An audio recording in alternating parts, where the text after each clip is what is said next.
नमस्कार बच्चों, मेरा नाम है राहुल और आप देख रहे हैं MSABC क्लास।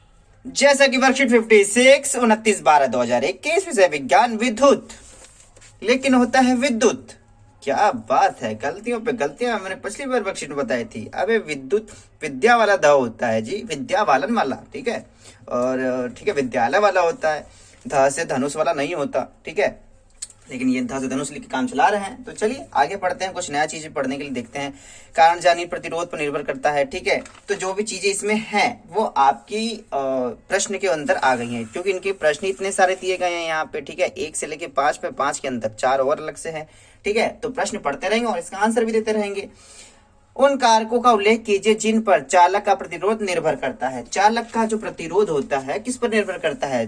धातु की लंबाई पर। धातु अगर लंबा है तो ज्यादा प्रतिरोध होगा। जैसे कोई नदी लंबी है तो उसका प्रतिरोध ज्यादा होता चला जाएगा ना, अगर उसके अंदर रेजिस्टेंस ज्यादा लगे हुए हैं तो। अनुप्रास्थ काट के क्षेत्रफल पर, हाँ, जैसे कि तार कितना मोटा है, ज्यादा मोटा होगा। सेम चीज से बना तार, जैसे कि आपका अगर कॉपर से बना तार है, ठीक है, उतना ही करंट फ्लो कर रहे हैं। अगर एक तार मोटा है तो उसमें कम रेजिस्टेंस होगा, कम आपका प्रतिरोध होगा, और पतला है तो ज्यादा प्रतिरोध होगा। धातु के प्रकार पर, किस प्रकार से धातु बनी है इस पर भी निर्भर करता है। प्रश्न नंबर 1 यहाँ समाप्त हो जाता है। प्रश्न नंबर 2 पर चलते हैं। धातु की तार की प्रतिरोधकता को परिभाषित कीजिए। प्रतिरोधकता याद रख लेना, प्रतिरोध एक प्रतिरोधकता होती है। इकाई लंबाई और इकाई अनुप्रास्थ काट के क्षेत्रफल वाले धातु के तार की प्रतिरोधकता रो उसके प्रतिरोध आर के बराबर होती है। दूसरा क्वेश्चन इस प्रकार से लिख लेना है, ठीक है। अभी जबरदस्ती वर्कशीट भेज रहे हैं, इसके पीछे एक और चीज आनी थी, इन्होंने छोड़ छोड़ के भेज रहे हैं वर्कशीट, पता है।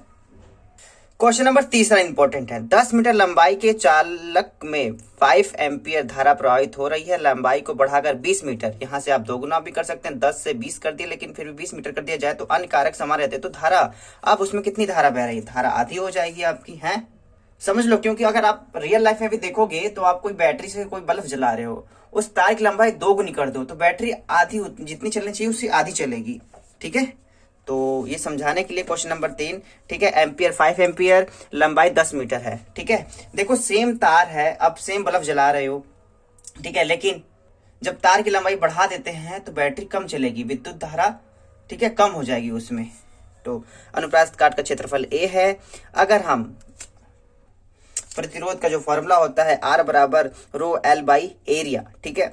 और यहाँ पे हम रो बराबर निकाले, क्योंकि दोनों में रो जिस प्रकार से धातु बनी है उसका तो क्वालिटी है कि प्रतिरोधकता तो एक ही होगी ना। प्रतिरोध अलग अलग हो सकता है लेकिन प्रतिरोधकता एक ही होती है, क्योंकि दोनों एक ही धातु के बने हुए हैं। तो रो आपका इधर आ जाएगा और आपका रो यहीं रहेगा। अगर देखते हैं तो L नीचे और एरिया ऊपर चला जाएगा, R1A/L1। P बराबर हो जाएगा R1A और L1 कितना था? 10, ठीक है। केस 1 हो गया यहाँ पे, ठीक है। इसे हम पहला केस मान सकते हैं। और दूसरे केस में क्या करेंगे, तो हमने साइड के साथ कर दिया। अब लंबाई हमने 2 मीटर ले लिया, अनुप्रास्थ काट का क्षेत्रफल वही ए ही रहेगा। और अगर हम प्रतिरोध का जो फॉर्मूला लगाते हैं, रो L2 हो जाएगा, क्योंकि लंबाई दूसरी है, अपॉन में A। यहाँ पे फिर रो बराबर हो जाएगा आपका R2 एरिया अपॉन में L2, ठीक है। अब यहाँ पे देखो, क्योंकि आपकी बार आपने L2 20 था, यहाँ पे 20 ले लिया, ठीक है। यहाँ पे 10 था तो 10 ले लिया। दोनों रो के बराबर है, दोनों रो बराबर, तो ये भी आपस में बराबर होंगे, ये भी आपस में बराबर। समीकरण 1 व 2 से, ठीक है, 1 व 2 से R1 एरिया बटे में 10, R2 एरिया बटे में 20, ठीक है। अब यहाँ पे देखो एरिया से एरिया अगर हम काट देंगे, ठीक है, एरिया से एरिया काटते हैं, R1 बटे 10, R2 बटे 10, तो R1 अगर 10 से कम 10, 10 से कम 10, 10 दूना 20 कर देते हैं, तो 1 बटे में यहाँ पे हो जाएगा 2 आपका, ठीक है। क्रॉस मल्टीप्लाई कर देंगे तो R1 गुणे में 2, R1 गुणे में 1, तो R2, ठीक है। और R2 का R2 रहेगा, लेकिन R1 क्या हो जाएगा, वो 2 गुना हो जाएगा, R1 क्या हो जाएगा, वो 2 गुना हो जाएगा, ठीक है। इस चीज को याद रखिएगा। अब यहाँ पे चलते हैं, ओम का जो नियम होता है V बराबर IR, V बराबर IR होता है आपका। विभवांतर तो वही है, वोल्टेज तो उतना ही जा रहा है, V बराबर IR, V बराबर IR, I2 R2 लगेगा। I यहाँ पे 5 था, R1 आपका कितना, यहाँ पे R1 का R1 ले लेते हैं, ठीक है। अब यहाँ पे आपका V बराबर I2 और R2 कितना है आपका? अगर R2 देखें तो 2R1 लिख सकते हैं, 2R1 लिख सकते हैं इसे हम, ठीक। 2R1 लिखने के बाद अब यहाँ पे V बराबर 5R1, V बराबर I2 मल्टीप्लाई 2R1, समीकरण नंबर 1, समीकरण नंबर 2। वोल्टेज तो एक ही जा रहा है, जब v बराबर ये भी है, v बराबर ये भी है, तो फिर दोनों भी आपस में बराबर। समीकरण 1 व 2 से, मतलब 1 2 पहले लिख चुके हैं, तो इसे हम समीकरण 3 और 4 लिखना चाहिए था, 3 और 4 से। ठीक है, आगे चलते हैं समीकरण इसे 3 और 4 से, तो 3 और 4 से। ठीक है, I2 2R1, I2 2R1 बराबर 5R1। ठीक है, I2 का I2 यहीं रह जाएगा, 5R1 5R1, 2R1 का 2R1, R1 से R1 कट जाएगा, 5/2 इक्वल टू 2.5 एम्पियर। तो आपकी जो धारा है वो आपकी आधी रह गई, ये बात का ध्यान रखना। यहाँ पे आपका क्वेश्चन हो जाता है समाप्त। क्वेश्चन नंबर चलते हैं 10 के बाद क्वेश्चन नंबर 4 पे। क्वेश्चन नंबर 4, एक धातु का तार जिसकी लंबाई 7 सेंटीमीटर, अनुप्रास्थ काट का क्षेत्रफल 12 सेंटीमीटर का प्रतिरोध 60 ओम, धातु की तार प्रतिरोधकता कहती है 60 ओम। 60 ओम ये आपका क्या है पता है, आपका ये R बराबर दिया गया है, ये आपका एरिया दिया गया है, ये आपकी L लंबाई दी गई है। ठीक है, तो ये बात क्या याद रखना प्यारे बच्चों। चलो इसके बाद सवाल लगाना शुरू कर देते हैं। क्वेश्चन नंबर 4, क्वेश्चन नंबर 4 यहाँ देखिए, प्रतिरोध R बराबर 60 ओम दिया गया है, लंबाई है L बराबर 7 सेंटीमीटर। अब याद रखना जो भी हम इससे पहले जो फॉर्मूला लगाए थे वो भी मीटर ओम मीटर निकलता है, तो इसको भी ओम मीटर में होना चाहिए। तो सेंटीमीटर में है या 10/100 से हम भाग देते हैं तो, लेकिन 10 की पावर -2 कर देते हैं, ये भी इजी है। ये आपका सेंटीमीटर से बदल गया आपका मीटर में। अनुप्रास्थ काट का क्षेत्रफल है 12 सेंटीमीटर स्क्वायर, तो 12 सेंटीमीटर को 10 की पावर -4 से अगर मल्टीप्लाई करते हैं तो सेंटीमीटर से किस में बदल जाएगा, वो मीटर में। तो सूत्र क्या है, प्रतिरोध बराबर रो L अपॉन में A। तो आपका रो बराबर आपका R मल्टीप्लाई A अपॉन में L, अभी थोड़ी देर पहले लगाया था, वही वाला फॉर्मूला है। तो आपका प्रतिरोध कितना है 60 ओम, और आपका एरिया था 12 मल्टीप्लाई 10 की पावर -4, और आपका जो लंबाई है 7 × 10 की पावर -2। अब इसको सॉल्व करने के बाद जो आता है आपका 102.85 मल्टीप्लाई 10 की पावर -2 ओम मीटर। याद रखना ये आंसर ओम मीटर में आपको हमेशा देखने के लिए मिलेगा।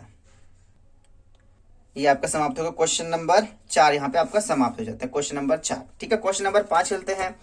अब मैं इस क्वेश्चन नंबर 5 को यहीं भर देता हूँ। ठीक है, यहीं भरने की कोशिश करते हैं। चालक का प्रतिरोध लंबाई के समानुपाती होता है। क्या होता है, समानुपाती होता है। अगला है चालक का प्रतिरोध उसके अनुप्रास्थ काट के क्षेत्रफल के व्युत्क्रमानुपाती।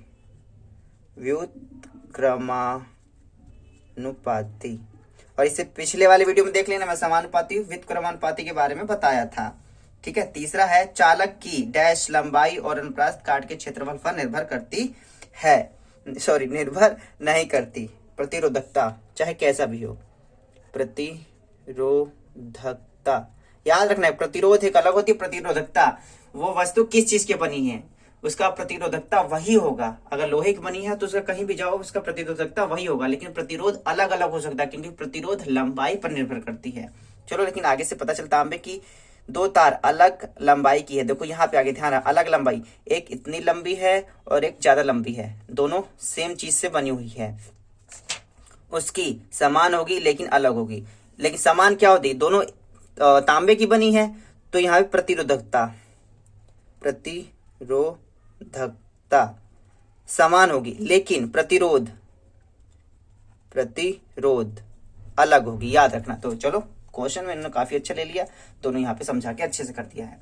ठीक है, उम्मीद है चीजें आपको ये समझ में आई होगी। और ये इन्होंने सिलेबस के अकॉर्डिंग भेजा कि नहीं भेजा, ये आपको एक बार दिखा देता हूँ। जैसा कि वो पता है, ये बिल्कुल एकदम उल्टे पुल्ट तरीके से भेज रहे हैं। ठीक है, तत्वों का वर्गीकरण, सजीवों का संचार, जीव जनन कैसे करते इन्होंने भेजा ही नहीं। ठीक है, और अनुमानशिकता जय प्रक्रम ये भी नहीं भेजा, लेकिन विद्युत भेज दिया। ओम का नियम, प्रतिरोध तथा प्रतिरोधकता, किसी चालक में प्रतिरोध के प्रभाव के वाले कारक प्रतिरोध की श्रेणी समझ। अच्छा, अब ये आपका अब शुरू होगा प्रतिरोध का श्रेणी क्रम संयोजन, ये अब शुरू होने वाला है प्यारे बच्चों। यहाँ तक अभी समाप्त हुआ है आपका। ठीक है, प्रतिरोध को प्रभावित करने वाले कारक देख लेना, उसकी लंबाई पर निर्भर करता है, उसकी प्रकृति पर निर्भर करता है, तापमान पर निर्भर करता है। ठीक है, तो ये सब आपने सीख लिया है। तो जो आपकी वर्कशीट है 39 वर्कशीट है 56 तारीख 29/12/2021 से समाप्त हो चुकी है। माई CPC क्लास। इस वीडियो देखने के लिए धन्यवाद। तब तक के लिए जय हिंद, जय भारत।